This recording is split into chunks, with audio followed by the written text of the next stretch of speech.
Muy buenas noches para todos y todas. Les damos una cordial bienvenida desde el Centro de Formación y Acción Social Fray Gabriel Gutiérrez, la Escuela de la Caridad, el Secretariado Nacional de Pastoral Social, la Cáritas Colombiana. Eh, sí, yo sé que hoy tenemos partido Colombia, entonces seguramente mi queridísimo amigo y doctor Juan seguramente más tarde tendrá su partido. Bien. Pero bueno, hoy estamos aquí para compartir. Recuerde que venimos trabajando el primer módulo. En el primer módulo venimos trabajando la fundamentación bíblica y teológica pastoral de la relación fe y política.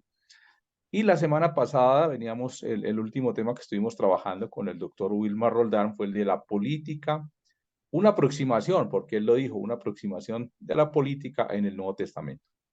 En esta tarde nos acercaremos a un tema bien especial, la política y el pensamiento social de la Iglesia o la doctrina social de la Iglesia. En esta tarde tenemos un invitado internacional. Esta tarde es internacional, entonces damos la bienvenida al doctor Juan Ponce Alcántara. Estudió licenciatura y maestría en teología en la Facultad de Teología de la Pontificia Civil de Lima. Asimismo, con estudios de maestría en gestión educativa en la Pontificia Universidad Católica de Perú, estudios de diplomado en filosofía, con mención en ética y política por la Universidad Jesuita Antonio Ruiz de Montoya y diplomado en doctrina social de la Iglesia por la Universidad Finisterre de Chile, con más de 20 años como editor de publicaciones de libros y revistas, tanto en teología como en temas sociopolíticos y educativos. En la actualidad es miembro del Instituto de Estudios Social Cristianos, director de la revista El Pensamiento Social y coordinador del proyecto Curso de Líderes Católicos hacia un compromiso social y político de la misma institución, y editor de la revista Signo Educativo del Consorcio de Centros Educativos Católicos del Perú. Doctor Juan, muchísimas gracias por acompañarnos en esta tarde. Sé de sus compromisos, sé de toda esta tarea que tienen allá en este instituto, pero gracias por acompañarnos en esta tarde. Les damos una bienvenida desde Colombia y gracias por acompañarnos allá desde Perú. Bienvenido, Muy doctor. bien. Muchas gracias, Padre Miguel. Y en su persona también agradecer la invitación al Centro de Formación y Acción Social, Padre Fray Gabriel, ¿no? Fray Gabriel y la Escuela de la Caridad. Y también felicitaciones por la organización. Es un esfuerzo que ciertamente hoy día se hace, que junto con la evangelización, formar en política suele ser también un trabajo de misión, realmente, ¿no? Y gracias por la invitación. Muy bien, buenas noches a todos ustedes, gracias por su presencia. Ciertamente estamos en contexto futbolístico, deportivo. Acá en Perú todavía a las 9 hora peruana va a ser, según me comentan, el partido, así que tenemos tiempo. En mi caso, ¿no? Ustedes seguramente se cruzarán. Pero bueno, en medio de eso, pues felicitarnos a todos, porque esto es algo sostenible en el tiempo, ¿no? Y sostenible en el tiempo porque el tema de hablar de política ya más de 100 años en la historia de la Iglesia, desde la doctrina social de la Iglesia con la Regla Global, y tantos filósofos y pensadores que han escudriñado y han investigado el tema político, ciertamente nos toca a todos, nos incumbe a todo ser humano hoy en día, podríamos decir, ¿no? Entonces voy a compartir para centrarme en lo que me han pedido, que es justamente hablar de la política, el pensamiento social de la Iglesia. Voy a compartir pantalla. Bien. Entonces, ahí creo que se puede visualizar mis diapositivas. Y si No quiere sé si lo es... podemos agrandar más en la parte de abajo para que le Ya, quede ahí está. completa la Creo pantalla. que ahí está. Perfecto, ahí está. Muy bien. Entonces, yo comienzo con dos reflexiones de dos... bueno, ante todo, una de las últimas encíclicas que está siendo bastante escuchado en nuestros ambientes eclesiales es Fratelli Tutti. Y el Papa Francisco entra con una frase potente, ¿no? El número 176 dice, para muchos la política hoy es una mala palabra. O sea, vamos a hablar de esa mala palabra. ¿Bien? No se puede ignorar, pues, que detrás de este hecho están a menudo los errores, la corrupción y todo. Entra de frente a decirnos que hoy en día hablar de política, pues, es uno de los temas tabús también en algunos hogares, en algunas familias, y la sociedad en general un poquito en desafecto sobre este tema, ¿no? Pero la pregunta luego viene del Papa, ¿pero puede funcionar el mundo sin política? ¿Puede haber un camino eficaz hacia la fraternidad universal y la paz social sin una buena política? Nuestra respuesta lo vamos a dar luego de esta exposición, pero ya sabemos que ciertamente no podemos vivir, no puede funcionar el mundo sin política. Y entonces lo que hay que hacer es cuáles son nuestros roles, cuáles son nuestras funciones en la sociedad. Y en ese sentido la Iglesia ilumina muchísimo la acción política y de alguna manera nos va dando luces para esto. Cito dos frases que me parecen también sumamente importantes, ¿no? Porque está íntimamente vinculado con la vida política. Uno de los valores fundamentales en la doctrina social de la Iglesia, o también llamado enseñanza social de la Iglesia, es el valor del amor, ¿no? Caritas. Es una fuerza extraordinaria, nos decía el Papa Benedicto XVI, en la Caritas in Veritate, que mueve a la persona, ¿no? Mueve a la persona y nos permite con valentía, nos promete generosidad en el campo de la justicia social, ¿no? Entonces, aquí, a ver, vamos a ver. El mismo Papa Benedicto XVI nos dice que es la vía maestra de la doctrina social de la Iglesia, ¿no? Ella, ¿no? El amor, la caridad, da verdadera sustancia a la relación personal con Dios y con el prójimo. No es solo el principio de las micro relaciones, como las amistades, la familia, el pequeño grupo, ¿no? Sino también de las macro relaciones, como las relaciones sociales, económicas y políticas. Esta encíclica Caritas in Veritate, ciertamente de gran solidez teológica del Papa Benedicto XVI, como muy bien sabemos en el mundo de la Iglesia, es un académico, un gran intelectual y de una agudeza teológica, nos abrió el camino, ciertamente, con diversas encíclicas relacionadas a la fe, la esperanza, a cuatro manos, cuando hizo con el Papa Francisco, ¿no? Sobre el tema de la fe. Pero antes había dedicado también otra encíclica llamada Deus Caritas Es, sobre Dios es amor, y nos decía que el amor, ¿no? es prácticamente el motor que mueve y configura nuestra vida, ¿no? Entonces, para el creyente, para nosotros como cristianos, como católicos, lo que nos tiene que mover es el amor, ¿no? Es la fuerza extraordinaria, es el motor, es el impulso, es, es una realidad propia nuestra como creyentes y que nos impulsa a la acción, nos invita a la acción. Entonces no hay otra manera de comprender. ¿Y esto que tendría que ver con la política? Y ahí viene otra de las frases que a mí me gusta.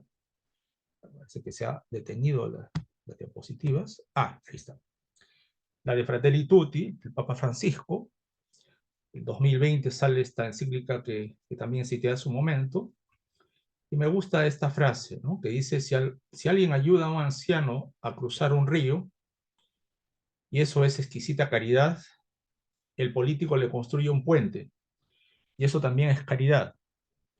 Si alguien ayuda a otro con comida, el político le crea una fuente de trabajo y ejercita un modo altísimo de la caridad que ennoblece su acción política. Ciertamente, en otros ámbitos eclesiales, en otros ambientes intereclesiales, y seguramente sucede en las parroquias, en los movimientos, el primer encuentro con Jesús nos lleva a enriquecer, purificar, vivir una extraordinaria experiencia de fe con nuestros más cercanos, ¿no? Es justamente lo que el Papa Benedicto XVI decía, las microrelaciones. Pero no es, perdón, sí, decía microrelaciones, pero en el campo de la amistad social, en el campo de las situaciones económicas y políticas, pocas veces podríamos decir que lo que nos mueve es el amor. Ahí generalmente decimos que a los políticos les mueve el dinero, ¿no? Les mueve el interés partidario, les mueve el interés particular, individualista y egoísta. Entonces, como que hay un trastoque de lo que significa ese vínculo con el amor y a veces no comprendemos ciertamente que el político también, de alguna manera, ennoblece su vida y de la sociedad con su compromiso, con su servicio a la sociedad. Y eso es fundamental porque ya desde Pío XI podríamos decir que hay toda un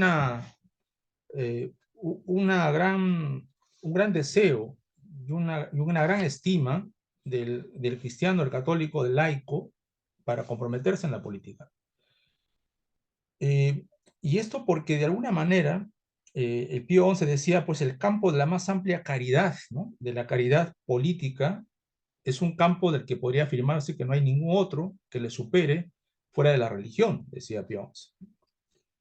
La política, pues explicó, es el campo de la más amplia caridad, de la caridad política.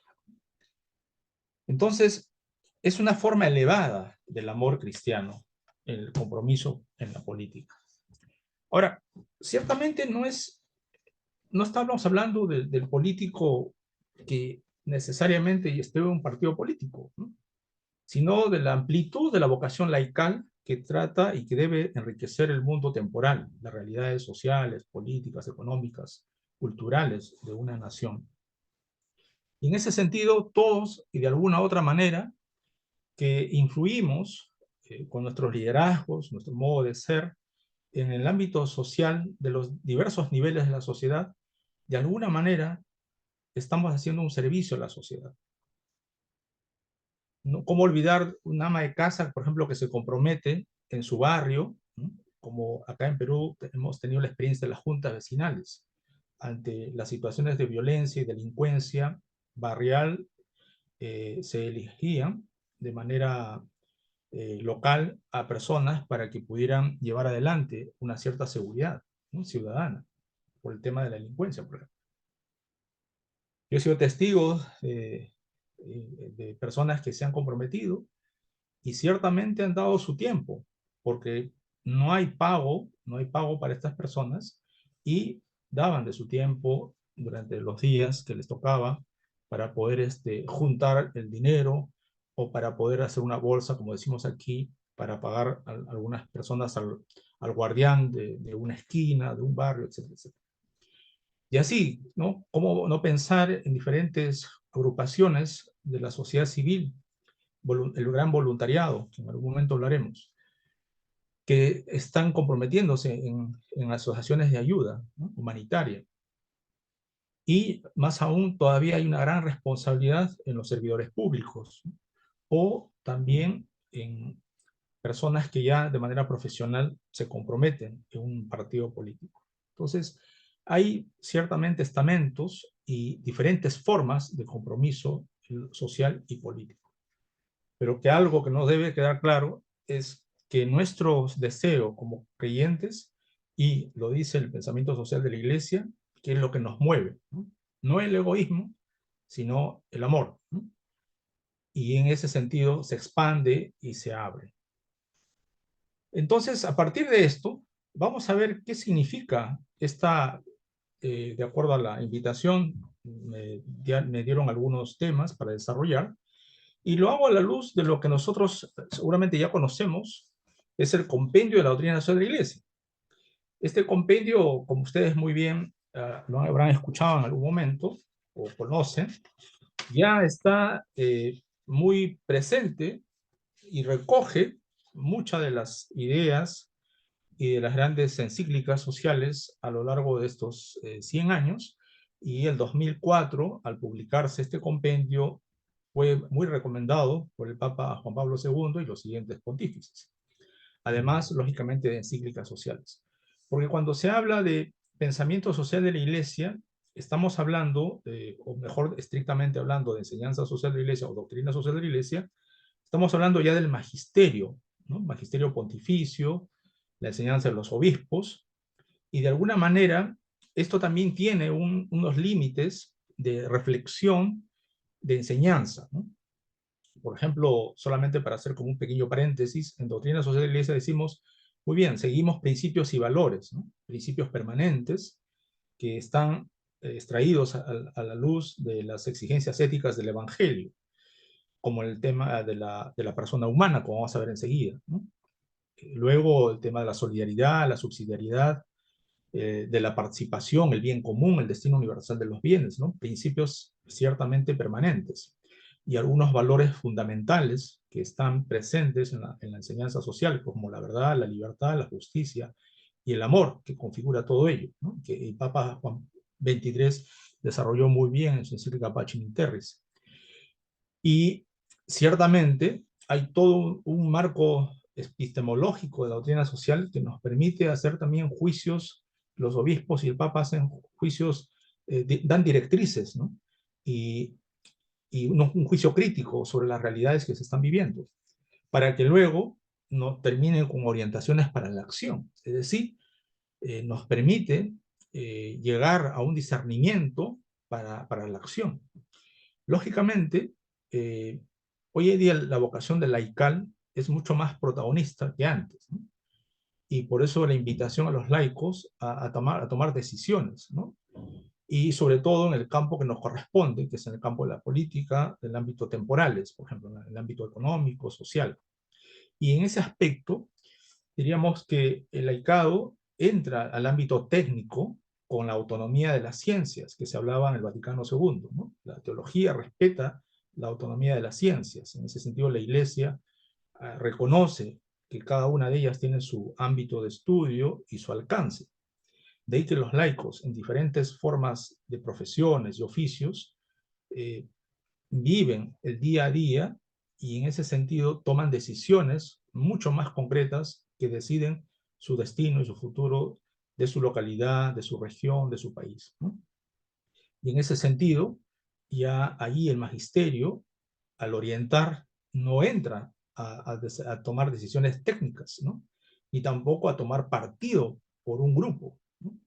Entonces, en ese sentido, el magisterio es respetuoso, nos acompaña a los fieles laicos y ciertamente en comunión todos en la iglesia tratamos de cumplir y de realizar el reino de Dios, que es en el fondo mucho más allá que directrices partidarias.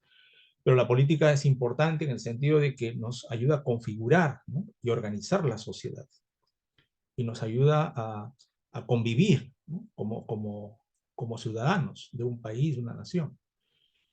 Entonces, de alguna manera somos discípulos del Señor como creyentes, pero también ciudadanos, ¿no? de nuestros propios países. Entonces, de ahí hay un gran desafío para el creyente. Es un reto mucho más elevado, podríamos decir así, de ser coherente con lo que nosotros tratamos de profesar, decir y ponerlo en la práctica. Dije que la comunidad política corresponde ciertamente a elementos esenciales de nuestra condición de personas, de seres humanos, y permítanme entonces explicar ya con bastante detalle en algunos momentos esta propuesta que pretendo explicar, ¿no? La persona humana pues es el fundamento y el fin de la convivencia política. Es uno de los principios y grandes, digamos, valores básicamente de la doctrina social de la Iglesia, ¿no? Es el ser humano, la persona, es el fundamento y el fin de esta convivencia. ¿Por qué? Porque estamos dotados de racionalidad y como somos seres humanos responsables, somos responsables de nuestras propias decisiones, ¿no? Y capaces de perseguir proyectos que dan sentido a la vida, tanto en el plano individual y social, ¿no? Por eso, como criatura social y política por naturaleza, hace que para nosotros sea algo ineludible y esencial esta comunidad política, ¿no? Que deriva pues de la naturaleza de la persona, ¿no? ¿Cómo no recordar desde antiguo de la Grecia clásica, ¿no? Desde Aristóteles con el zoon politikon, ¿no? El hombre como animal social, político, la gran tradición cristiana de patrística y de la Edad Media, con Tomás de Aquino, ¿no? Y tantos otros grandes pensadores que han marcado el concepto de persona y haciéndonos que valorar esta gran concepción humanista de la persona como tal, a tal punto que ha influido en la cultura de nuestros pueblos. En específico, por ejemplo, en el Perú tenemos el primer artículo de la Constitución, ¿no? El respeto de la persona humana, incluso desde el momento de la concepción. Entonces, la persona es el centro, ¿no? A quien tenemos que servir.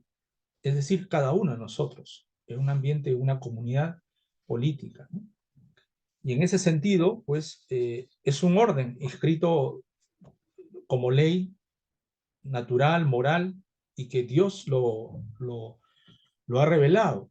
Y en ese sentido también esa comunidad política, al ser con natural a los hombres, existe pues para tener un fin, ¿no? Que de otra manera sería inalcanzable, ¿no? Es decir, con un crecimiento más pleno de cada uno de sus miembros, ¿no? Llamados a colaborar establemente para realizar el bien común, bajo el impulso pues de su natural inclinación hacia la verdad y el bien. Hablando del bien común, que luego también brevemente desarrollaremos, se trata pues de uno de los grandes principios también de la doctrina social de la Iglesia. Seguramente ya ustedes verán en su momento, dentro de sus módulos, estos conceptos básicos que se van a anunciar aquí, pero en algunos momentos, con gusto, para si alguno no logra comprenderlo, pues lo explicamos, ¿no? Vamos avanzando. La comunidad política pues se encuentra, ¿no? Encuentra la referencia al pueblo, su auténtica dimensión. Es decir, una comunidad política tiene que estar muy identificada con el pueblo, ¿no? Porque lo que caracteriza en primer lugar a un pueblo es el hecho de compartir la vida y los valores, ¿no? La palabra pueblo, que muchas veces en nuestro país, con el presidente Castillo, hemos tenido una mala experiencia porque ya había gente muy hartada de que le escuchen decir pueblo a cada momento, pero este término es muy rico, tanto para la teología católica como en la antropología y las ciencias sociales. Pues es una fuente de comunión espiritual y moral, ¿no? Toda sociedad humana tiene que ser considerada ante todo como una realidad de orden principalmente espiritual, ¿no? Donde se impulsa ciertamente valores como la verdad, los derechos, el cumplir deberes también, el desear bienes del espíritu, además de los materiales. Entonces, así cada pueblo corresponde normalmente pues a una nación, pero por diversas razones no siempre los confines nacionales coinciden también con los étnicos. Surgen así las cuestiones de las minorías, por ejemplo, ¿no? En el caso del Perú, tenemos grupos étnicos innumerables por la Amazonía, como también seguramente en Colombia. Ya compartimos 9 países la gran Amazonía, ¿no? Que hoy en día también está siendo muy querida, estudiada, promovida en su defensa de todo lo que es el medio ambiente, de la riqueza de la Amazonía.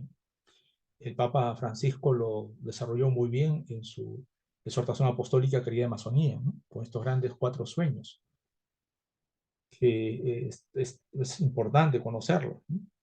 Entonces, lo que caracteriza, pues, en primer lugar a un pueblo es el hecho de compartir, repito, la vida y los valores, ¿no?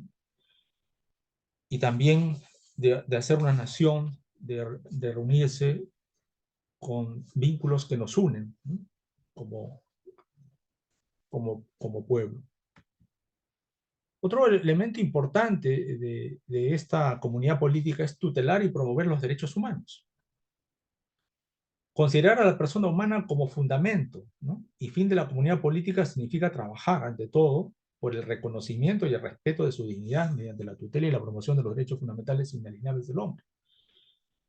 Solo para ponerles un ejemplo, en el caso peruano, bueno, sé que todos ustedes están también preocupados por su país y en América Latina tenemos muchos vínculos comunes porque es en la década de los 70, ¿no? Producto de las grandes dictaduras que hubo en nuestros países, donde hubo un auge por por la promoción y la defensa de los derechos humanos, ¿no? Y nosotros en el Perú pasamos situaciones muy dramáticas también a partir de los años 80, 1980 hasta prácticamente el año 2000. Y hubo luego un informe de una gran comisión que se organizó en el Perú, donde decían que entre los muertos por la violencia y desaparecidos llegaban casi a 70.000 personas, ¿no? 69.280. Y lugares como partes de América Latina, ¿no? El Salvador, Guatemala y Nicaragua, la violencia fue producto de un conflicto armado también, ¿no? Eh, por otro lado, también podríamos decir que en el resto de América, la cuestión de los derechos humanos no fue pues un tema candente hasta antes de la década de los 70, ¿no? Como decíamos hace un momento, y los 80. Pero después sí, con las grandes dictaduras que hubo. Hace poco estamos recordando, hace 2 días o un día, la dictadura de Pinochet, ¿no? En Chile. A favor o en contra, pero ha sucedido, hay hechos, ¿no? Que hasta ahora se están ciertamente aclarando. Por ejemplo, en el Perú, eh, aquí la iglesia en el Perú desempeñó un papel clave, ¿no? Desde la Comisión Episcopal de Acción Social, llamada CEAS. Por ejemplo, que se fue fundada en el año 65, dirigida durante años por un obispo jesuita, Luis Bambaré, y brindó apoyo moral, ¿no? y material a trabajadores detenidos y despedidos. Luego, el año 77 aproximadamente, y cito la fuente, que es del padre eh, Jeffrey Kleiber, un jesuita que enseñó en la Universidad Católica, historiador, publicó algunos temas relacionados a los derechos humanos, ¿no? El año 77 se fundó la Oficina de Derechos Humanos, por ejemplo, ¿no? E impulsó la creación de grupos locales de defensa de estos derechos y en algunos lugares del interior del país. Tanto fue el auge y la sensibilidad por promover los derechos humanos y la defensa de los derechos, que el peso de la Iglesia en la historia del movimiento se puede medir por el hecho de que en 1994, por ejemplo, la mitad de los grupos de defensa de los derechos humanos habían sido fundadas por la Iglesia. Y eso fue un gran impulso, ciertamente, desde de diferentes sectores de nuestra Iglesia en Perú. Y lógicamente ya hubo otras etapas donde entraron otros actores a promover y difundir los derechos humanos. Y también se creaba polémicas muy importantes con algunos miembros del clero y de grupos laicales, a tal punto que en algún momento hasta llegaron a dividirse por reconocer derechos en algunos casos. Pero la doctrina de la Iglesia es de tutelar y promover estos derechos. Por eso que se trata de la creación de un ambiente humano, ¿no? Que se ofrezca a los ciudadanos la posibilidad del ejercicio real de los derechos humanos y el cumplimiento pleno también de los respectivos deberes. Y eso es también fundamental, porque eh, aunque ciertamente es la defensa de los derechos, pero también crea responsabilidades. Y en la Pacem in Terris, el Papa Juan XXIII habla de estos deberes también, ¿no? Que todo derecho también tiene su deber y por lo tanto es responsabilidad de los ciudadanos. También está basada en la convivencia, en la amistad civil, ¿no? La convivencia civil y política. Esta convivencia adquiere todo su significado si está basada en la amistad civil y en la fraternidad, ¿no? Este es el significado profundo de la convivencia civil y política, no surge pues inmediatamente del elenco de los derechos y deberes de la persona. Esta convivencia adquiere todo su significado si está basada en la amistad civil y en la fraternidad. El campo del derecho, en efecto, es el de la tutela de interés y el respeto exterior, el de la protección de los bienes materiales y su distribución, según las reglas establecidas, ¿no? Por tanto, el campo de la amistad, por el contrario, es el del desinterés, ¿no? El desapego de los bienes materiales, la donación, la disponibilidad interior a las exigencias del otro. Se habla de una amistad civil, entendida como una actuación auténtica del principio de fraternidad. Me adelanto brevemente. Hay estudios que se están realizando, por ejemplo, la Universidad Católica de Córdoba en Argentina, el año 19 publicó un libro sobre el tema de civil con el gran teólogo Scanone, donde se hablaba de una nueva forma de relacionar el mundo, el Estado, el mercado y la sociedad civil. Y la sociedad civil como un espacio de don, donde se desarrollan las capacidades en libertad de todas las personas, ¿no? Y la actividad política tendría que servir a la sociedad civil, ¿no? La comunidad política en servicio de la sociedad civil. Entonces, en ese sentido, los espacios de la sociedad civil, donde se viven de manera más libres, hay una lógica, podemos decir, una lógica del don, de la fraternidad, son los espacios más idóneos para desarrollar también con toda libertad las capacidades humanas. y eso se necesita ser resguardado por la comunidad política.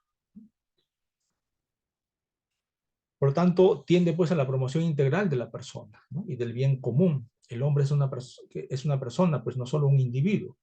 Decíamos, la riqueza que tiene el término persona para desarrollar, digamos, sus capacidades es muy grande en la concepción cristiana, ¿no? Podríamos decir que persona también es superar el concepto individualista o meramente colectivista del ser humano, ¿no? Ni absorbido por el sistema, ni tampoco ensalzado por el otro, ¿no? Entonces, no es mero individuo en ese sentido, ¿no? Egoísta, ensimismado en su ser, ni absorbido por un colectivo, ¿no? Por lo tanto, la persona conserva su dignidad en ser respetado desde su propia autonomía, ¿no? Y libertad por su capacidad racional, su inteligencia, etcétera, etcétera, ¿no? Como veníamos diciendo. Por lo tanto, la visión cristiana de la sociedad política otorga pues la máxima importancia al valor de la comunidad también, ¿no? Es un ser humano que vive en comunidad, ¿no? Ya sea como modelo organizativo de la convivencia, ya sea como estilo de vida cotidiano. De aquí nos damos un paso más, ¿no? ¿Qué significa la autoridad política? ¿No? ¿De qué trata esta autoridad política?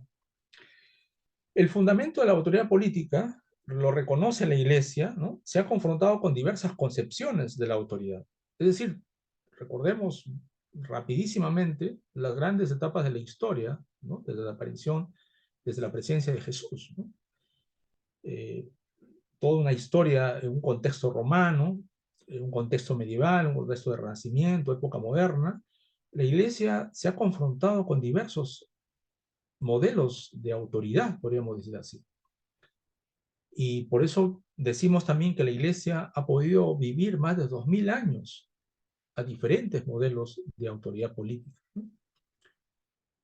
Entonces, lo fundamental aquí es que nuestra condición de ser cristianos, eh, y decíamos desde un principio, ¿no? Que es el amor al Señor, el amor a Dios y al prójimo, y con sus principios y valores permanentes, y que ha ido iluminando las diferentes vicisitudes de la historia nuestros pueblos, y en la comunidad política, como autoridad, ciertamente se ha desarrollado de una manera tal que también ha sido criticado a la Iglesia porque aparentemente pudo estar en complicidad con algunos modelos de autoridad política, pero con otros también han sido muy críticos. No podemos dejar de reconocer que la Iglesia ha acompañado a la humanidad a lo largo de la historia. Y en ese sentido también eh, ha tenido una respuesta clara en continuidad con su tradición, ¿no? La No, no autoridad son política, sí, cientos de dólares. 120, no es una gran cosa. 120.000. bueno, ahí creo que hay un audio. Entonces la Iglesia se ha confrontado pues con diversas concepciones de autoridad. Por lo tanto, la autoridad política debe garantizar la vida ordenada y recta también de la comunidad, y el sujeto de la autoridad política es el pueblo, considerado en su totalidad como titular de la soberanía, ¿no? Hemos llegado a un punto en que la Iglesia aprecia, ¿no?, esta soberanía del pueblo, como vamos a ver después.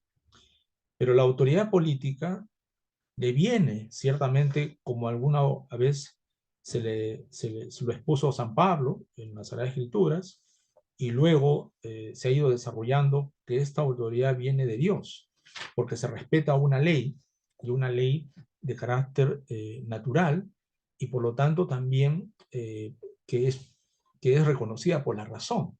Es decir, sin autoridad no podríamos vivir. El tema está acá, ¿qué tipo de autoridad es la que nosotros queríamos desarrollar o construir para nuestro pueblo? Y eso es justamente las grandes vicisitudes de la historia, porque como vamos a ver luego, hoy en día nosotros en la Iglesia en este sentido aprecia mucho la democracia, pero no sería la que la Iglesia esté digamos, pontificando y canonizando la democracia, ¿no? El aprecio que dice tener la Iglesia a la democracia es porque es uno de los mejores modelos de autoridad que hoy hay en el mundo, y en ese sentido hace que el sujeto, que es la autoridad política, sea reconocido en el pueblo, ¿no? Por lo tanto, también podríamos decir que la autoridad tiene una fuerza moral, ¿no? La autoridad debe dejarse guiar por la ley moral, decíamos, ¿no? Toda su dignidad deriva de ejercitarla en el ámbito del orden moral. Hasta la autoridad como tal tiene que respetar la ley, para que no caigamos en un relativismo o unas maneras totalitarias, ¿no?, de entender la autoridad, porque de lo contrario estaría en la mera voluntad del ser humano y no en la voluntad de la ley, ¿no? Y por eso es que es importante que también la autoridad se someta a la ley. Por lo tanto, la autoridad debe reconocer, respetar y promover estos valores humanos y morales esenciales, ¿no? Y la autoridad debe emitir leyes justas como consecuencia de su respeto por la ley, ¿no?, conformes a la dignidad de la persona humana y a los dictámenes de la recta razón.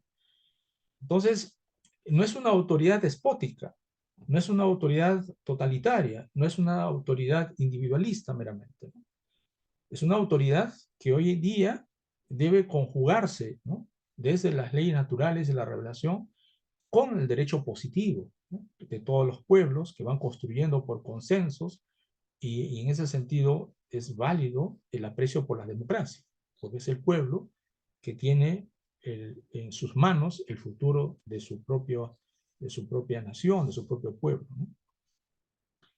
Entonces, esta autoridad como fuerza moral, ¿no?, es en efecto quienes osan a veces negar que hay una existencia de una ley moral objetiva, ¿no? Hay gente que no aprecia que hay un orden moral objetivo, ¿no?, superior a la realidad externa al hombre mismo, absolutamente necesaria y universal, y por último, igual para todos. Si cayéramos en un relativismo en cuanto a la ley, entonces se acabaría el diálogo, porque cada uno pensaría tener la razón, cada uno defendería su propia verdad. Entonces hay que reconocer que sí hay unos valores absolutos y una fuerza moral en la ley que ya está inscrita en el corazón humano, de hacer el bien y evitar el mal, por ejemplo, ¿no? Por eso, en este orden, si se niega, por ejemplo, la idea de Dios, esos preceptos necesariamente se desintegran por completo. Es decir, cada uno se convertiría en la fuerza de la autoridad por su propia voluntad, ¿no?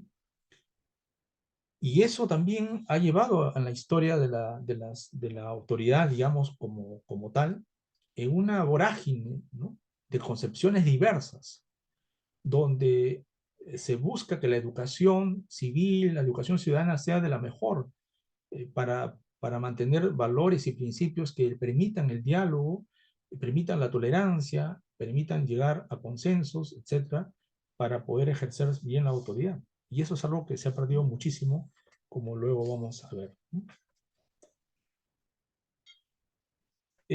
Veamos brevemente el sistema de la democracia, eh, que me ha invitado también a reflexionar sobre esto.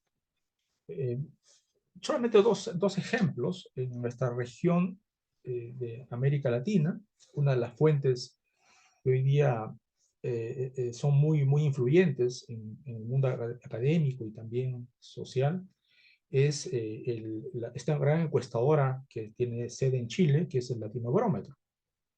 Hace me parece que un mes o 2 meses atrás, eh, salió toda unas conclusiones acerca del estado de la democracia en nuestra región de América Latina. Y en esta fotografía que ustedes ven, nos habla del apoyo a la democracia, ¿no? La democracia es preferible a cualquier otra forma de gobierno, ¿no? Diferencia neta que hay entre el año 20 a 23. Hay países con aumento de apoyo a la democracia, ¿no? En primer lugar, Panamá, Argentina, Brasil, Colombia, Perú, ¿no?, Ecuador. Pero países también con pérdida de apoyo a la democracia. Y están en estos lugares Venezuela, Costa Rica, México, ¿no? Entonces, podríamos decir que hay factores que están haciendo que por una parte, se aprecia en algunos países más que en otros, y en otros también va perdiendo el apoyo por la vida democrática de sus pueblos, ¿no? Por ejemplo, en Latinoamérica dice, ¿usted apoya la democracia o da lo mismo al régimen democrático que uno no democrático, ¿no? Entonces hay países pues con aumento de indiferencia también a la democracia, ¿no? Caso de Guatemala, ¿no? Costa Rica, Venezuela, ¿no? Uruguay. Pero también hay otros que están apreciándolo también ciertamente, ¿no? Pero hay factores en la lectura de estas dos encuestas, podríamos decir hay una lectura que me parece importante compartirla. Hay factores que debilitan o transgreden la democracia. Una de ellas es, por ejemplo, el personalismo, ¿no? De los líderes, ¿no? Es un factor recurrente de transgresión a las normas democráticas. Es que el presidente, por ejemplo, de la República se considera indispensable para su país y modifica las reglas de reelección a fin de acceder a un nuevo periodo presidencial, nos dice el Latinobarómetro, más allá de lo establecido, ¿no? Se trata del factor más visible de todos, ¿no?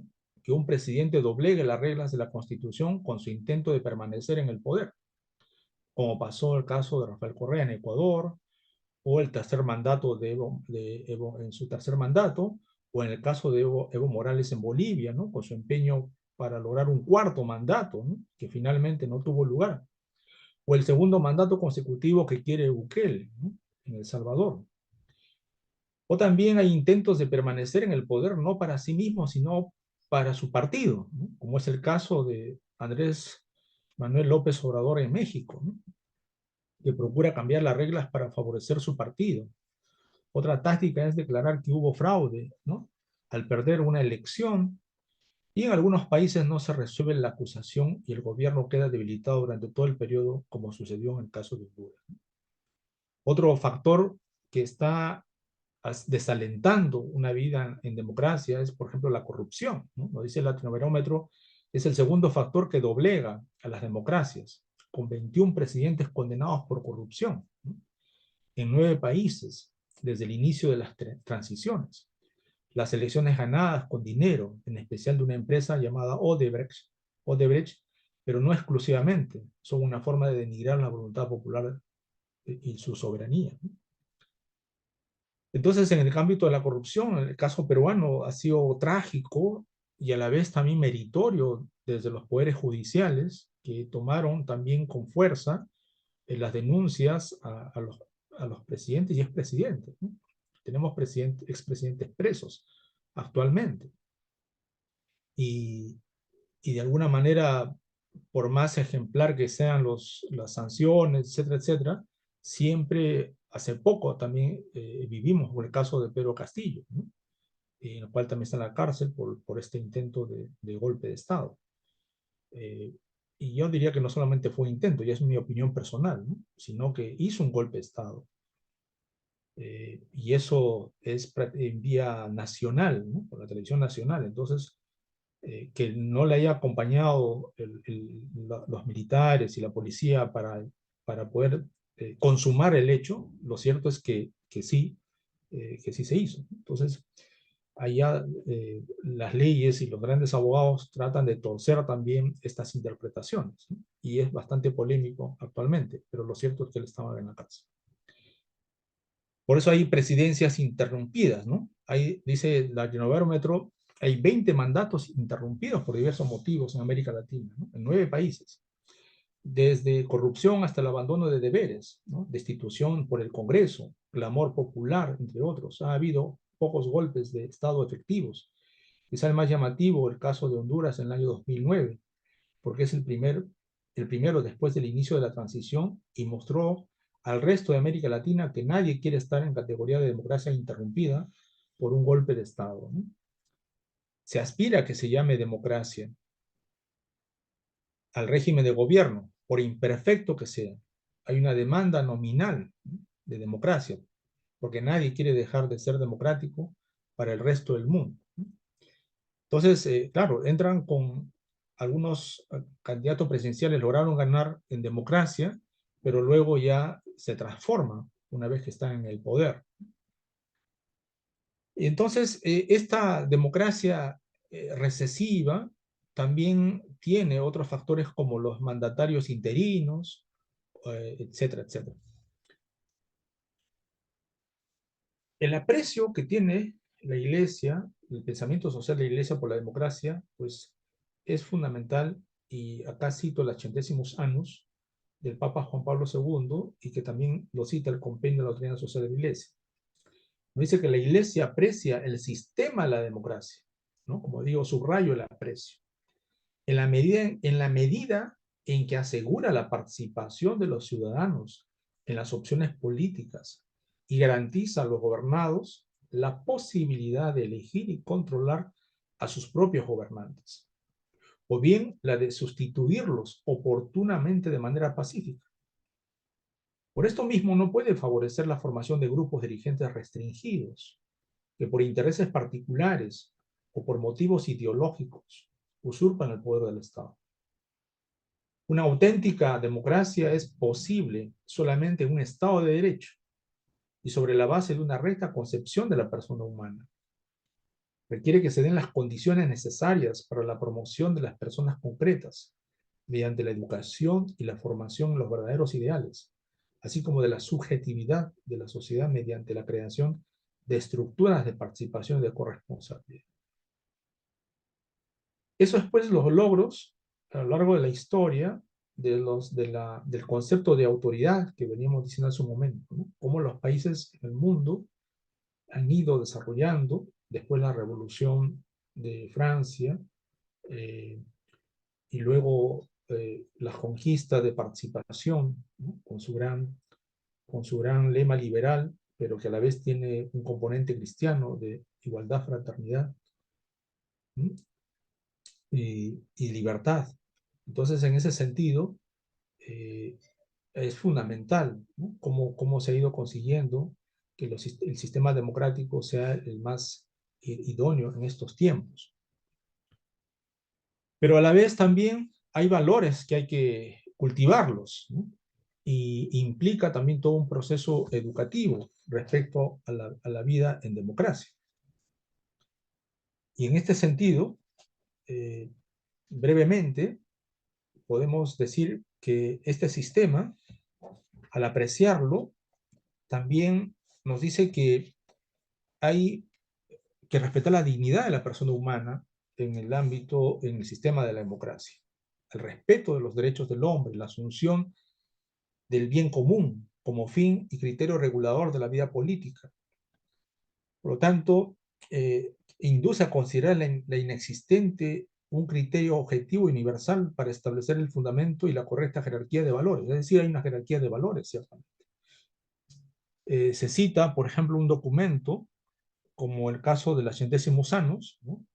Hoy dice, se tiende a afirmar que el agnosticismo y el relativismo escéptico son la filosofía y la actitud fundamental correspondiente a las formas políticas democráticas, y que cuantos están convencidos de conocer la verdad y se adhieren a ella con firmeza, no son fiables desde el punto de vista democrático, al no aceptar que la verdad sea determinada por la mayoría o que sea variable según los diversos equilibrios políticos. Por lo tanto, si no existe una verdad última, la cual guía y orienta la acción política, entonces las ideas y las convicciones humanas pueden ser instrumentalizadas fácilmente para fines de poder.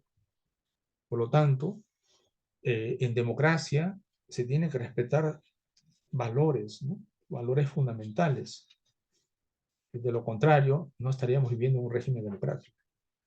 Como también instituciones democráticas, ¿no? Es preferible que un poder esté equilibrado por otros poderes y otras esferas de competencia, que lo mantengan en su justo límite.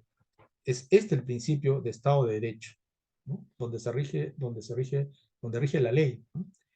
Y la ley para todos de manera igual, en la cual es soberana la ley y no la voluntad arbitraria de los hombres. Por lo tanto, en el sistema democrático la autoridad política es responsable ante el pueblo. Y por lo tanto, esas instituciones democráticas tienen que ser sólidas, firmes y ser respetadas. En el Perú, en este momento, estamos en una situación difícil porque el Congreso de la República, de alguna manera, eh, justificando algunas acciones, por ejemplo, de la Junta Nacional de Justicia, un ente propio que tiene una función determinada para la elección de jueces, fiscales, y una presencia muy fuerte en otros órganos de nuestro régimen democrático, está con cierto peligro, y por lo tanto hay quienes están diciendo que el Congreso estaría haciendo una forma de golpe de Estado al querer traerse abajo esta Junta Nacional de Justicia. Entonces, estaríamos hablando de trastocar el orden democrático, el equilibrio de poderes, entre el poder judicial, el poder legislativo, ¿no? Con la complicidad del poder ejecutivo. Entonces, es toda una compleja relación que se espera que se respete como instituciones, y vamos a ver en estos días qué va a pasar, ¿no?, en nuestro país. Por lo tanto, hay un componente moral de la representación política, ¿no? Quienes tienen responsabilidades políticas no deben olvidar o subestimar la dimensión moral de la representación, que consiste en el compromiso de compartir el destino del pueblo y buscar soluciones a los problemas sociales. Por lo tanto, esta práctica del poder debe ser con espíritu de servicio, ¿no?, y una autoridad ejercida por personas capaces de asumir auténticamente como finalidad de su actuación el bien común y no el prestigio o el logro de ventajas personales, ¿no?, como en el caso de la corrupción, por ejemplo. Hoy nosotros en el pensamiento social de la Iglesia creemos con gran convicción que tiene que haber una ética en la política, ¿no? Y eso es lo que está haciendo tanto daño a nuestros países con el tema de la corrupción, que ciertamente en términos monetarios son millones y millones de dólares o soles, como en el Perú, que se han perdido producto de la corrupción. Y se han beneficiado particulares, ¿no?, algunas autoridades, a tal punto que tenemos un presidente que se suicidó justamente por haber sido denunciado de corrupción. Entonces, esto es fundamental para la coherencia y para la credibilidad del político hoy en día, ¿no? ¿Cuánta gente se ha sentido desilusionada, decepcionada de algunas de sus autoridades justamente porque no tienen este componente moral en su vida y en su participación política? Y finalmente, los instrumentos de la participación política, ¿no? Los partidos políticos tienen la tarea de favorecer una amplia participación y el acceso de todos a las responsabilidades públicas, ¿no? Es importante que un país se fortalezcan los partidos políticos, pero ¿de dónde nacen los partidos políticos? Sino de los mismos ciudadanos, de las mismas agrupaciones, ¿no? Y de ahí la importancia de uno de los principios del pensamiento social de la Iglesia, que es el principio de participación. Si no, ahí la figura es elocuente, ¿no? Todos están levantando la mano, hasta un pequeño que está ahí acostado mirando hacia arriba, que todos levantan la mano. Es decir, todos tenemos que participar de alguna u otra manera en la vida política, ¿no? No basta con nuestro voto cada ciertos años para una elección de alcaldía, ¿no?, municipal, regional o presidencial. Agruparnos como ciudadanos hoy en día es fundamental, ¿no?, fundamental y necesario. Por lo tanto, si no hay una participación, es lo que en algún momento podríamos recordar las palabras de este parlamentario que vivió en el siglo XVIII, si no me equivoco, Edmund Burke, que decía que para que el mal triunfe es suficiente que los hombres de buena voluntad no hagan nada, ¿no? Entonces, estos hombres de buena voluntad que no hagan nada, pues ahí está justamente dejar vacíos de participación, y por lo tanto es el mal que puede estar surgiendo cuando los hombres y mujeres de buena voluntad no hacen nada. Y de ahí pensé que era la última, pero dice, bueno, en nuestro esquema de hablar de la democracia, no podemos dejar de lado la información en el tiempo de democracia. Esta información se encuentra entre los principios como instrumentos de participación democrática, ¿no? Estos medios de comunicación social se deben utilizar para edificar y sostener la comunidad humana, ¿no? En los diversos sectores económicos, político, cultural, educativo y religioso incluso. La información de estos medios es un servicio de bien común. La sociedad tiene derecho a una información fundada en la verdad, la libertad, la justicia y la solidaridad. De ahí que hay una dimensión ética que no solo atañe al contenido de la comunicación, ¿no? Es decir, al mensaje, y al proceso de comunicación como se realiza en la comunicación, sino también a cuestiones fundamentales, estructurales y sistemáticas, que a menudo incluyen múltiples asuntos de la política acerca de la distribución de la tecnología y los productos de alta calidad. Es decir, hay que, en un sistema democrático donde hay libertad de expresión, tampoco no debiera haber concentración de poder en la información, ¿no? Y una especie de monopolios en el campo de la información.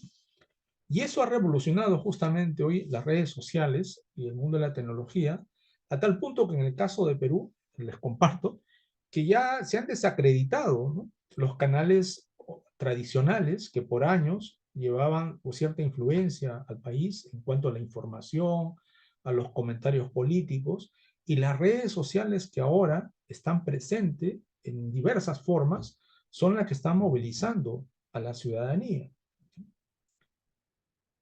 Hace algunos años, solamente por poner un ejemplo, hubo una ley que se llamó acá la ley Pulpín. Mala o buena no lo voy a juzgar, pues no es el caso, pero que los jóvenes se enteraron a través de las redes sociales que una ley laboral le iba a perjudicar, por ejemplo.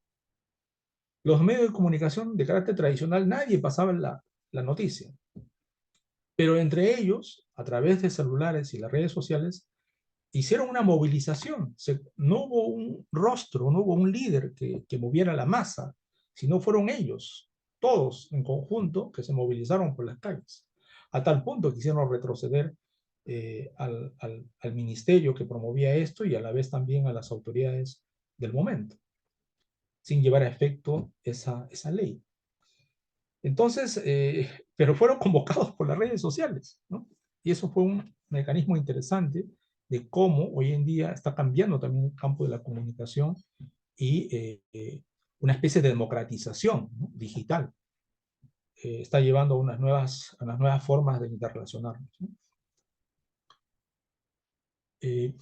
Me dicen si estamos todavía a tiempo, padre Miguel.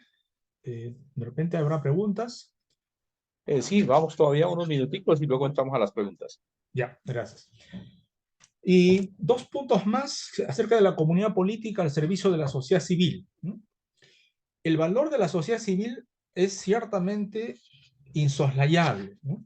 La comunidad política se constituye para servir a la sociedad civil, decíamos también hace un momento, ¿no? La Iglesia contribuye a establecer la distinción entre comunidad política y sociedad civil, sobre todo con su visión del hombre. El empeño de la Iglesia en favor del pluralismo social se propone conseguir una realización más adecuada del bien común y de la misma democracia, según los principios de la solidaridad y la subsidiariedad y la justicia. Estos principios, que seguramente lo verán en su curso, pero permítame rápidamente, ¿no?, son los principios permanentes de la doctrina social de la Iglesia: la solidaridad y la subsidiariedad. La solidaridad, podríamos decir, la ayuda sólida, porque viene de sólido, ¿no?, de estos como dos hierros fundidos que se van a unir, por lo tanto, solidez, dureza de relaciones humanas, y por lo tanto de un gran vínculo de carácter horizontal que se da entre las personas, ¿no? Y la subsidiariedad, que busca respetar la libertad de las personas, ¿no?, la libertad sobre todo de las personas y en su ejercicio autónomo de sus capacidades autónomas como ser humano, donde por más inferior que sea su nivel de desarrollo, debe dejarse en libertad y respetarse, salvo que esa entidad inferior pida ayuda a un orden superior, y el orden superior debe ir en ayuda de ese orden inferior. Este principio de subsidiariedad ciertamente es propio de la doctrina social de la Iglesia. Se explicó muy bien en la encíclica Quadragésimo Año. Y esto es fundamental, también a veces mal entendido en algunos de nuestros países, ¿no? En el caso del Perú hay grupos políticos que quisieran sacar, por ejemplo, de la Constitución el tema de la subsidiariedad, lógicamente entendiéndolo desde un punto de vista meramente político y legal, pero desde un punto de vista ético, del desarrollo de la sociedad civil, es fundamental este principio de la subsidiariedad.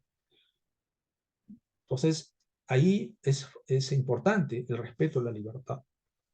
Por lo tanto, la sociedad civil es un conjunto de relaciones y de recursos culturales y asociativos, relativamente autónomos del ámbito político y económico. Decíamos también que este valor de la sociedad civil es tanto que es ahí donde se realiza, yo diría, la lógica del don, es decir, de las relaciones gratuitas, de las interrelaciones amicales, de esta amistad social, ¿no? Es en la sociedad civil donde se va a desarrollar toda una jerarquía de valores, de fines, de desarrollo de capacidades, como decía esta gran filósofa Martha Nussbaum. El Estado debe aportar, en cambio, un marco jurídico, ¿no?, adecuado para el libre ejercicio de estas actividades de los sujetos sociales y estar preparado también para intervenir cuando sea necesario. Entonces, este primado de la sociedad civil es fundamental, porque la comunidad política y la sociedad civil, aun cuando estén recíprocamente vinculadas y sean interdependientes, no son iguales en esta jerarquía de los fines. Hay un primado, decíamos, de la sociedad civil, y la comunidad política es la que tiene que estar al servicio de la sociedad civil, aplicando, decíamos hace un momento, el principio de subsidiariedad. Yo quiero terminar con esta, para dar paso a algunas preguntas o comentarios que con todo gusto podemos compartir en este complejo tema del pensamiento social de la Iglesia, en tema político. Me disculpan desde ya si hay puntos que de repente no son muy comprensibles, pero una cosa es decir, por ejemplo, el pensamiento social cristiano o el pensamiento en general de los grupos sociales cristianos, que también hay matices, y otra cosa es el pensamiento social de la Iglesia, ¿no? El pensamiento social de la Iglesia, o enseñanza social de la Iglesia, o doctrina social de la Iglesia, repito, viene del magisterio. Y en cambio, el pensamiento social cristiano, o el pensamiento social de los grupos intermedios o de la sociedad civil, hacemos también un pensamiento social, pero lógicamente no es de carácter magisterial, ¿no? De ahí que puede haber sensibilidades de opciones partidarias políticas para a veces etiquetarlos, ¿no?, de conservadores o progresistas o de izquierdas o de derechas, pero no dejan el vínculo que tienen desde su fe para el compromiso social y político. Y eso somos también muy conscientes en nuestras sociedades, en nuestros grupos y en nuestros países. Y termino con esta frase que comencé. Si alguien ayuda a un anciano a cruzar un río, y eso es exquisita caridad, el político le construye un puente, y eso también es caridad.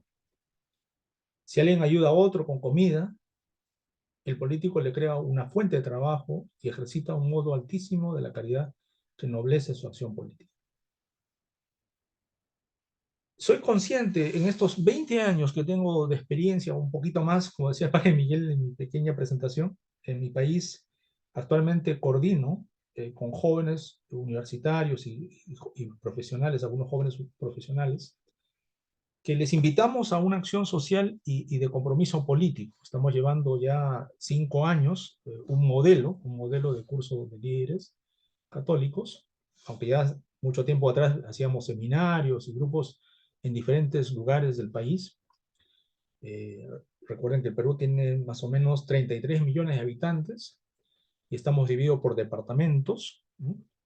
Y hay un centralismo ciertamente de la capital de Lima, y nosotros tratamos de salir a diferentes lugares del país y conversar con jóvenes que se preparan para su futuro profesional en el campo del derecho, como abogados, sociólogos, economistas, psicólogos, educadores, ¿no? Y que tienen sensibilidad por lo social y están preocupados ciertamente por su país. Pero hay algo que también decíamos hace un momento, ¿no? Hay que tener valentía, ¿no?, para entrar hoy en el campo social y político.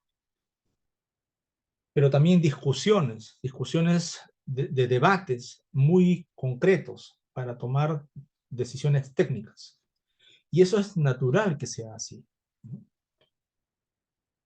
Yo suelo distinguir entre disenso y discrepancia. Podemos tener discrepancias, ¿no?, o ser adversarios políticos, pero no entrar en disenso, es decir, no romper las relaciones.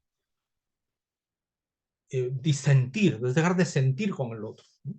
Tenemos que seguir sintiendo a este gran proyecto de construir el reino del Señor, pero para una sociedad más libre, más justa. Y en ese sentido, el pensamiento social de la Iglesia está acorde con lo que decía también el Papa Juan XXIII, ¿no? En la construcción de la comunidad política, ciertamente, como sucedió o sucede en la teología y al interior de la Iglesia, también podemos aplicar este dicho en la política, ¿no? En las cosas necesarias hay que tener unidad, unidad como nación, como país, como pueblo. En las cosas dudosas, libertad. Este gran valor que hoy en día tratamos siempre de tenerlo como don y como conquista. Pero en todas, caridad. En todas las cosas, caridad. Y este criterio nos puede ayudar para lo que el Papa Francisco nos dice, la capacidad de discernir, ¿no? Hoy día estamos en una vorágine por el tiempo, porque nos apremia necesidades urgentes por la extrema pobreza, por la situación que pasa en nuestros pueblos, ¿no? La gente más sencilla. Donde acá en el caso peruano hay gente que trabaja para que hoy día coma. Trabaja hoy y hoy día come. Y mañana tiene que trabajar para que mañana coma. No tiene ninguna capacidad de ahorro. Ninguna capacidad de ahorro. Hay situaciones muy difíciles que todavía viven nuestros ciudadanos, y sobre todo con la presencia de inmigrantes venezolanos que también llegan al Perú, quizás más de 1 millón de venezolanos. Y nuestras convivencias también se está haciendo difícil en el Perú. Ya hablan de más de 400.000 personas que han salido del país, del Perú, de manera silenciosa, ¿no? Sea por las formas de gobierno que desde el año pasado hubo un miedo, y algún momento fundado y en otras no tanto, con el caso de Pedro Castillo. También la guerra, la influencia de la guerra de Ucrania, por Rusia, y el contexto internacional que afecta también a lo nacional, y creo que hay una desesperanza en ciertos sectores de nuestro país, en el caso de jóvenes también, que no están queriendo comprometerse ya de manera activa en la política, ¿no? Y estamos en una coyuntura de a ver qué pasa, estamos viendo qué pasa. Han subido los costos de vida, los alimentos, pero le están raspando la olla, como suele decirse acá. Pero en medio de eso hay un motor que mueve el espíritu de los peruanos, por ejemplo. Yo soy testigo de gente muy sencilla de nuestros barrios que con alegría, con serenidad, con resistencia, buscan salir adelante educando a sus hijos y tratando de llevar un pan a la casa y haciendo lo mejor posible para vivir la sociedad en paz, ¿no? Y con justicia. Pero hay momentos en que hay puntos de quiebre y esperamos no llegar a actos jamás ya de violencia, pero sí de consensos y de salir adelante, ¿no? Y esto es el deseo que el ser humano que está en el centro, la persona que está en el centro, pueda vivir dignamente como hijo de Dios. Bueno, muchas gracias. Ahí lo dejo y a ver qué más sigue. Ahí está la palabra, gracias. Muy bien. Muy bien, ahí ya hay una mano levantada, entonces vamos a escuchar las preguntas. Si quieren, levanten la mano todos los que van a preguntar. Con eso de una vez, si quiere, recogemos las preguntas o vamos respondiendo una por una. ¿Cómo prefiere, A doctor ver, Juan? ¿Una sí. por una? Ahí ¿Listo? veo a Servio Baldovín. Servio. Teo.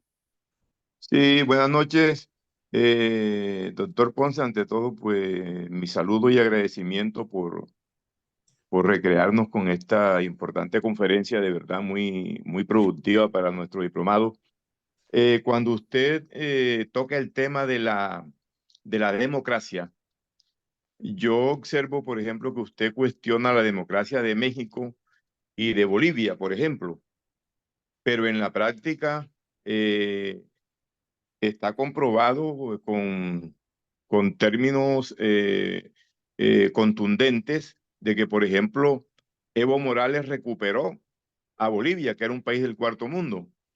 Entonces, ¿por qué cuestionar ese tipo de gobierno? Y pues también el caso de México, que también han mostrado que han sido unas democracias que han dado resultados, y veo que usted las cuestiona y, y más bien pues se plantea propuestas relacionadas con una democracia más bien restringida.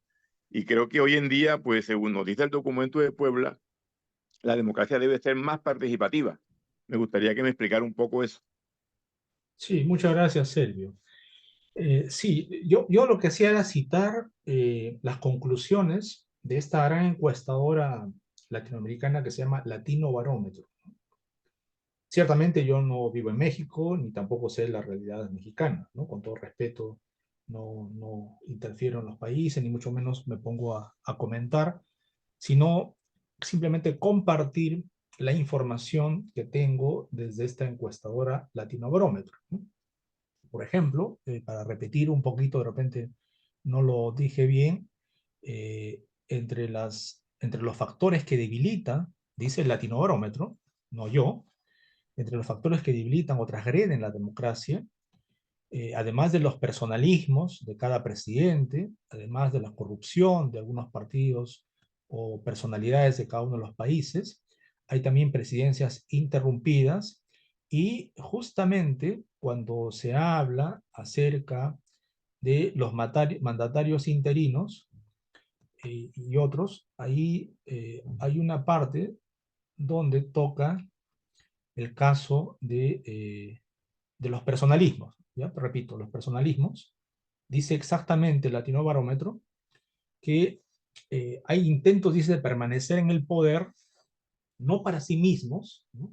Pero sí para su partido. O sea, no es que quiera de repente ser otra vez Andrés López Obrador presidente de México, sino su partido, permanecer en el poder, pero a través del partido, ¿no? Como el caso, dice, de Andrés Manuel López AMLO, ¿no? México, que procura cambiar las reglas para favorecer su partido. Y otras tácticas, eh, eh, que es declarar que hubo fraude al perder una elección, el caso de Honduras, por ejemplo, ¿no? Entonces, y de Rafael Correa dice, por ejemplo, Evo Morales, en caso de, perdón, de Bolivia, en su empeño por lograr un cuarto mandato, ¿no? Que finalmente no tuvo lugar. Bueno, ahí sabemos todo lo que ocurrió políticamente, incluso a nivel internacional fue criticado Evo Morales por ejemplo, por perseguir políticamente a la señora Yáñez, ¿no? Que había sido la que tomó el poder luego cuando Evo salió de ese país.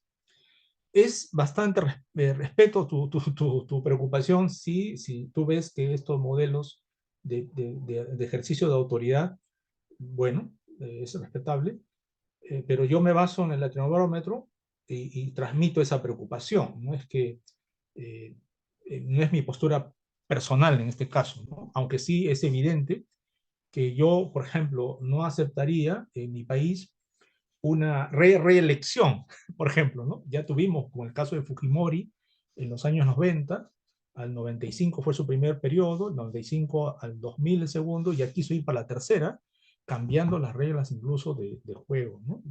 Entonces ya no era una democracia de alternancia de poder, sino una forma velada de querer quedarse en el poder. Y luego se mostró lo que muchos ya decían de voz baja, que había un gran problema de corrupción, y salió el año 2000, un video. Bueno, entonces ahí creo que no sé si ayuda a responder a tu pregunta, Teo. Gracias, doctor Ponce. Ya, con gusto. ¿Tomo la palabra? Yo soy Sí, Teo. por favor, Teo. Quise hacer varios comentarios con respecto a su presentación, agradecerle, y tuve la misma sensación del compañero anterior y quiero citar ejemplos. Lo primero que quiero decir es que la presentación que hemos escuchado es la postura de la iglesia política, si así se puede decir, de los documentos, ¿no? De los documentos, porque en la práctica, la iglesia siento yo que va por otro lado y quiero citar ejemplos. Juan Pablo II fue condescendiente con la dictadura de Pinochet. Eso es evidente y ahí está pagando la Iglesia Católica en Chile esa falta de contundencia en la narrativa de Juan Pablo II. En Perú, si no estoy mal, en la época de Fujimori, la Comisión de la Verdad revela cómo la iglesia también estuvo muy de la mano de todo lo que hizo Fujimori, e inclusive Keiko Fujimori ha intentado 2 veces ser presidenta, casi lo va a lograr, inclusive, y la iglesia poco se pronuncia. En Colombia hemos tenido un mismo presidente tras bambalinas gobernándonos 5 periodos, 2 él, 2 su títere siguiente y 1 el tercer títere. Es decir, una democracia donde ha gobernado siempre la misma persona y la iglesia es consciente, por no decir que calla ante esta situación. Y esa es la iglesia de la praxis, ¿no?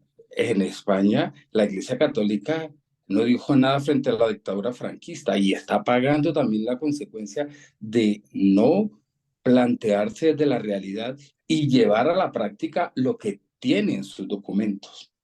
Ahora con Francisco tenemos una narrativa diferente, una narrativa muy interesante que no es la narrativa de muchos sacerdotes y muchos obispos de América Latina, ¿no? Y de Europa. Por ejemplo, el cardenal Sarag es un detractor de la postura de Francisco. El cardenal jubilado Rubén Salazar en Bogotá tampoco es que acepte la postura y esta narrativa de Francisco que invita a cerrar la brecha entre la postura política de la iglesia en sus documentos y la praxis. La praxis de la iglesia, la narrativa de la iglesia, de domingo a domingo en la catequesis, si se quiere, en sus procesos de evangelización, querido Juan, está bastante lejos de lo que nos presentan los documentos. ¿Por qué? Porque estos documentos son conocidos de una élite, pero en la base esto no llega. ¿Y a quién escuchan la iglesia de la base? A los curas y a los obispos, que muchos no son proclives a esta narrativa política que hace muchos años tiene la iglesia y la doctrina y el magisterio consagrado en sus documentos. Yo aplaudo esta iniciativa porque es parte por lo menos de presentar y mostrarnos una narrativa distinta a la que escuchamos cada domingo.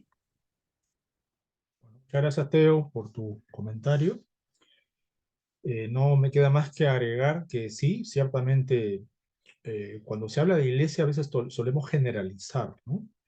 Y creemos que todos los obispos de manera al unísono hablaran lo mismo, pensaran lo mismo y decidieran lo mismo, pero no necesariamente es así, ¿no? Yo tuve la oportunidad de compartir más de 15 años colaborando con mi diócesis, con un obispo de mi jurisdicción, y también con otro obispo en otros lugares del país. Y también cada uno de ellos tiene su tono, su modo de seguir al Señor, ¿no? La riqueza de los carismas de la iglesia a mí me ayuda mucho. Por ejemplo, ¿no? Franciscanos, dominicos, jesuitas, redentoristas, agustinos, esa riqueza de espiritualidad y de carismas. En el Perú también hemos tenido una experiencia dolorosa con un grupo llamado Sodalicio Cristiana Evite, ¿no? Que lamentablemente fueron denunciados sus líderes y y ahora hace poco llegó un cardenal, si no me equivoco, un obispo, que es como los grandes investigadores, ¿no? Acerca de procesos de abusos en el Perú, y bueno, y va a denunciar seguramente a esta institución, ¿no? Católica. Entonces, aquí lo que yo quiero visibilizar es que, que la Iglesia tiene una doctrina, ¿no? Es como la constitución del Estado de un país, ¿no? Tenemos una constitución, sí. En el Perú todas las cumplimos. Eso también está por verse, ¿no? No podemos decir que todos de repente somos fieles a la constitución. Hay políticos que sí, que no, y otros que la interpretan y que hacen exégesis, todo. Sucede también con el mundo de la Biblia. Hay corrientes de Biblia, ¿no? De lectura bíblica. Entonces, por eso que al final puse este parafraseo del Papa Juan XXIII, ¿no? Que a mí, en lo personal, me ayuda mucho, que dice que hay varios que lo han dicho antes, incluso se le atribuía a San Agustín, pero hay otros que dicen que no, que nunca lo dijo, respecto a la unidad, ¿no? A la unidad, a la duda, a la libertad y ante todo caridad. Y lo que sí, yo me gustaría que quede en mi postura claro, ¿no? No podemos generalizar. O sea, la Iglesia, decimos incluso desde nuestra fe que es madre, maestra, nuestra Iglesia es sacramento de unidad, nuestra Iglesia es la familia de Dios. Es decir, el Concilio Vaticano, en la Lumen Gentium, nos dio figuras, ¿no? Imágenes de lo que es la Iglesia. Ni siquiera entiendo yo, como teólogo también, y escuché en otros especialistas, que no la definen a la Iglesia. No hay un concepto de Iglesia, no hay una definición en el sentido, digamos, filosófico y racional. A la Iglesia la queremos como madre, y también, lógicamente, se la critica, ¿no? Y en ese sentido hay que ver qué postura a veces toman en unas determinadas situaciones, ¿no? Pero no la Iglesia en general, sino sus fieles, algunos de sus líderes, y que a veces que desentonan, pues, en el momento en que justamente se le pide coherencia o testimonio, y también probablemente han caído en terribles errores, ¿no? Hasta incluso delitos, ¿no? Como el caso de los abusos sexuales y de la pedofilia que está siendo denunciado en muchos lugares del mundo. Pero lo que no podemos perder es el horizonte, ¿no? de nuestra fe. Entonces ahí con valentía, con firmeza, con coherencia, cada uno de nosotros está ante el Señor, y también con el deseo de servir lo mejor que pueda, ¿no? Y como hijos de Dios, tener la libertad de la crítica y la autocrítica, ¿no? Para poder mejorar estas situaciones en que está viviendo nuestra iglesia, ¿no? Bueno, Eh, padre padre, Leudo.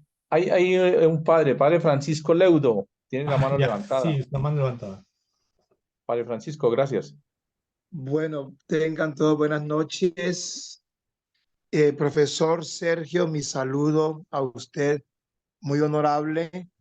Ha hecho usted una exposición magistral del compendio de la doctrina social de la Iglesia. Y yo quisiera hacerle también una relación. Es que lo que estamos en Colombia y estamos en terreno y estamos con la gente, nos golpea mucho estos temas de forma práctica, porque estamos en el terreno, en el barro. Yo acabo de llegar de Arauca, intentamos mediar, no se pudo, se armó ya la grande, entonces no es tan fácil las teorías. Profesor, a usted, de todos modos, el compendio, la ley social de la Iglesia, sí nos exige una posición, pienso yo. Yo no hace 2 meses estuve en el este de Europa, y uno sabe que en el este de Europa Francisco es el demonio. Para los obispos están en comunión, pero no. Es esta visión progresista que él tiene de iglesia, ha generado, mientras que en Francia ha hecho devolver a muchos a la fe católica. En el este muchos se han enfriado. Es decir, profesor, ¿cómo logramos un equilibrio? También en Colombia, estamos conscientes que, porque la exposición teórica es maravillosa. Tenemos una doctrina fantástica y que hacer para todos lo mismo. Pero somos conscientes que hemos celebrado 50 años del Concilio Vaticano II y que en muchas partes nunca se puso en práctica.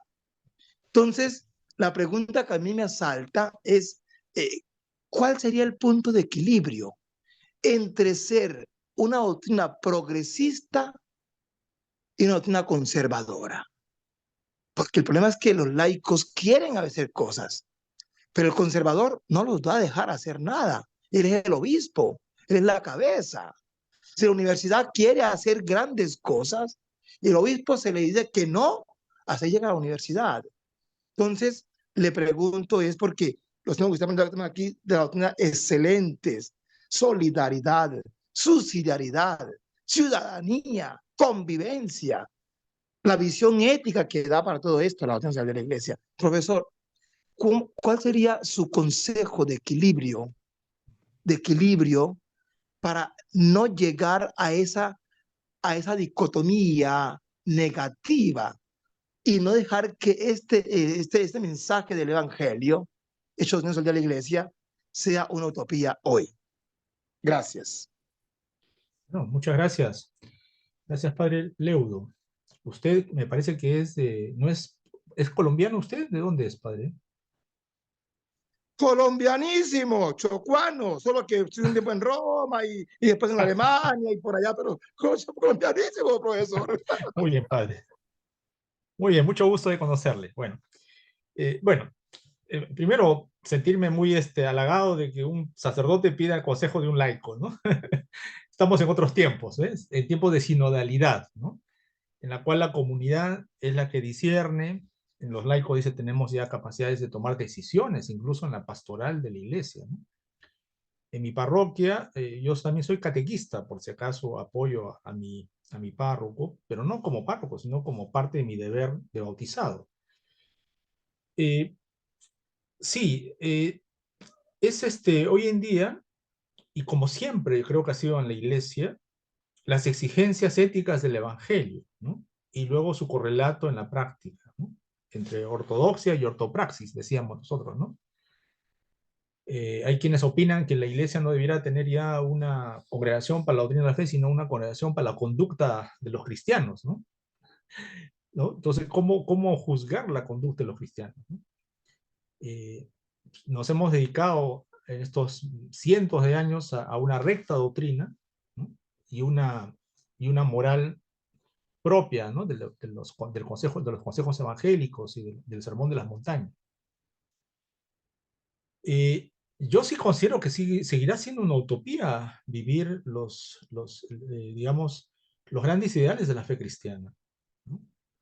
¿Por qué? Porque el reino no se hace en este mundo, el paraíso no está en la tierra, como dicen los comunistas. Yo creo que somos personas, seres humanos, que somos peregrinos en este mundo y vamos a buscar una patria definitiva. Usted sabe mejor que yo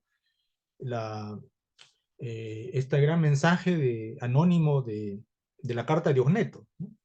Preciosa carta de Ogneto que invito a algunos participantes a releerla. Entonces, yo creo que en ese punto, buscar un equilibrio, como Aristóteles, ¿no? El justo medio, la virtud del justo medio, también es un imperativo que podemos tomarla nosotros. Pero lo que sí me queda claro es lo que el Papa Francisco, cuando hizo público esta carta preciosa, la exhortación sobre la familia, Amoris Laetitia, no recuerdo exactamente el número del párrafo, pero decía que la Iglesia no puede tomar tampoco decisiones definitivas para algunas cosas de la vida de los creyentes. No puede responder a todo. Entonces ahí deja el Papa Francisco a la libertad de la conciencia de las personas. Dicho sea de paso, hace algunos cientos de años, la Iglesia no creía tampoco en esta libertad de conciencia, la criticaba. Y de alguna manera era muy dura en este aspecto. Pero después del Concilio Vaticano y todo lo que estamos viviendo hoy en día, se respeta mucho el tema de la libertad de la conciencia. De ahí que la Iglesia, su función, su misión es educar la conciencia, formar la conciencia recta, ¿no? Las buenas costumbres, la moral. Y de ahí que, decíamos, en la doctrina social de la Iglesia llega hasta las orientaciones para la acción. Pero no puede sustituir la conciencia de los laicos cuando en el foro de su propia conciencia cada laico debe tomar sus decisiones. Y ahí es justamente donde está la comunidad política, que tiene que tomar sus propias decisiones y organizar la sociedad que mejor convenga para ellos. Un ejemplo muy claro, que hoy día también el Papa Francisco está tomando mucho la atención de muchos actores de la sociedad latinoamericana y en el mundo, es el caso de los colonialismos, ¿no? Con querida Amazonía. Tenemos que respetar a los pueblos originarios y los pueblos nativos de nuestra Amazonía. Pero no podemos pensar por ellos. No podemos sustituir sus deseos y sus necesidades. Tenemos que acompañarlos y ser hermanos con ellos.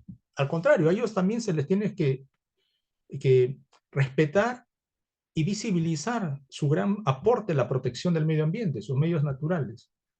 Porque ya nos hemos dado cuenta que el mundo está pasando por una situación difícil y que el peligro de nuestro planeta está en el abuso y la explotación indiscriminada de los recursos. Entonces, por ahí también el Papa abre el diálogo a personas, ya no solamente de buena voluntad, sino a cualquier persona que habita este planeta. Acuérdate que dijo en Laudato Si, ¿no? Dirigida en Laudato Si a cualquier persona que habita este planeta.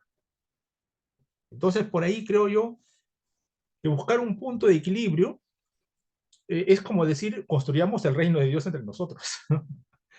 Mientras tanto, seguiremos bregando y peregrinando hacia construir, sí, que se encarnen valores. Ese gran desafío de la evangelización y de la construcción de la sociedad política es que se encarnen estos valores del evangelio en las diversas realidades de la sociedad. Y eso creo que es la tarea de la vida política, para vivir en las cuestiones más acuciantes que nos toca vivir. Y es natural, también por mi pequeño estudio de historia de la Iglesia, que en cada época, cada papa ha tenido su personalidad, su alcance, su llegada a los fieles, y eso es el liderazgo que tiene la Iglesia a nivel magisterial. Y yo, en lo particular, no estaría muy preocupado que el Papa esté bien recibido en algunos lugares y mal recibido en otros. También pasaron con otros papas a lo largo de toda la historia. Y pasó con nuestro mismo Señor Jesús también, que no era recibido en algún lugar y en otros sí. Eso creo que yo lo dejaría, no me preocuparía tanto, sino en buscar ser fiel al Señor y ser consecuente y coherente en las cuestiones que nos toca vivir en el día a día, en nuestra sociedad y en la Iglesia. Bueno, gracias más bien por su pregunta. Doctor, muchísimas gracias. En esta noche, un agradecimiento muy especial aquí desde el Centro de Formación y Acción Social Fray Gabriel Gutiérrez, Escuela de la Caridad, el Secretariado Nacional de Pastoral Social, la Comunidad Franciscana. Gracias por acompañarnos en esta noche.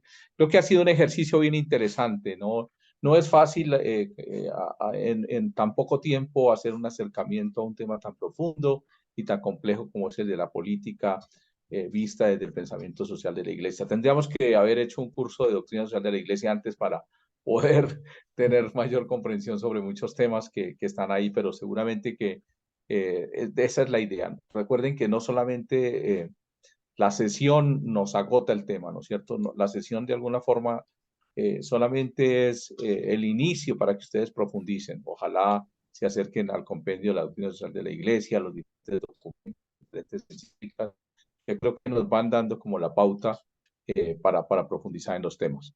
Un agradecimiento muy especial, doctor Juan, por acompañarnos. También un saludo muy especial allá a Armando Borda, a todo el equipo del instituto que desde hoy apoya también a este Centro de Acción Social Fray Gabriel Gutiérrez.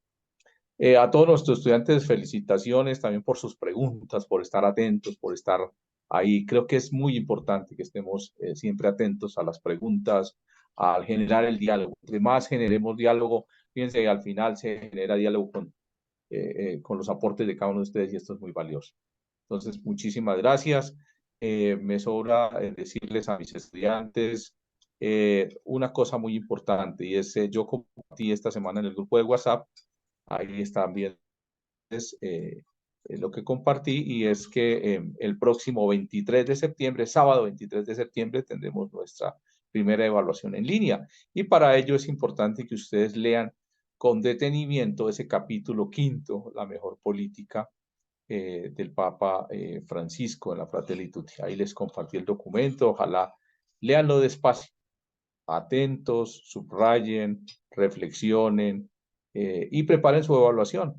La idea no es que lleguemos ese día a la evaluación a presentarla. La pueden presentar con el libro abierto. Ustedes saben que va a estar desde las 8 de la mañana hasta las 11:45 de la noche abierto todo el día 23. No es el primero que termine, ¿sí? Yo la puedo contestar en 5 minutos, ¿sí? Recuerden que para pasar las evaluaciones con un mínimo de 13, para la certificación de las 3 evaluaciones que ustedes van a presentar en línea, deben por lo menos tener aprobadas 2. Es importante todo esto que lo vayamos diciendo para que al final no haya sorpresas. Pero disfrute, independientemente de la evaluación, disfruten el documento. Es hermosísimo.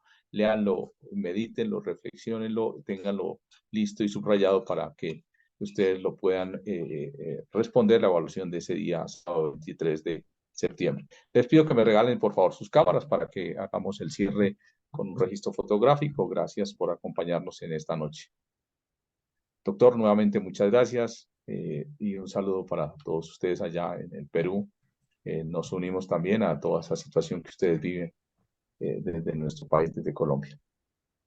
Muchas gracias, Padre Miguel. Gracias a todos ustedes por su presencia. Un gusto.